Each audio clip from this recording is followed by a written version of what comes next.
La ilaha illallah. La ilaha illallah. Allahu Akbar Allah. Setelah angin kencang yang menerjang sejumlah kecamatan di Kabupaten Aceh Utara, kini para korban mulai membersihkan puing-puing bangunan yang porak-poranda. Dari hasil pendataan sementara, sebanyak 173 bangunan di Kecamatan Tanah Luas rusak berat akibat angin kencang.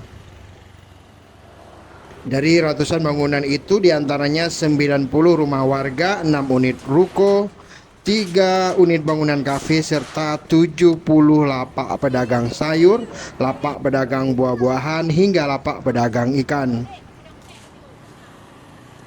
Para pedagang yang terdampak tak bisa berjualan dan mulai membersihkan puing-puing bangunan yang roboh diterjang angin. Sementara korban yang rumahnya tertimpa pohon akibat angin kencang juga sedang membersihkan batang dan ranting yang sebelumnya menimpa rumah mereka. Kabid Kedaruratan dan Logistik BPBD Aceh Utara Saifullah mengatakan, akibat angin kencang yang melanda Kabupaten Aceh Utara pada Kamis sore kemarin, 4 kecamatan terdampak yakni Kecamatan Tanah Luas, Matangkuli, Kecamatan Nibung, dan Kecamatan Langkahan. Sementara daerah terparah terjadi di Kecamatan Tanah Luas, sementara kecamatan lain hanya beberapa bangunan atau rumah warga yang tertimpa pohon akibat angin kencang.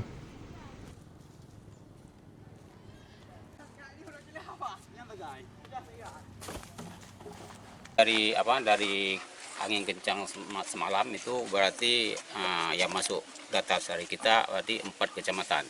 Itu Kecamatan Tanah Luas, Kecamatan Nibung, Kecamatan Matangkuli, dan Kecamatan Langkahan. Mungkin yang sangat parah itu Kecamatan Tanah Luas.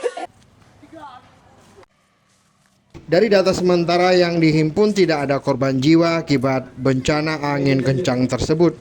Petugas masih terus berupaya melakukan pendataan terhadap warga yang terdampak bencana alam itu. Dari Aceh Utara, tim liputan Aceh Video.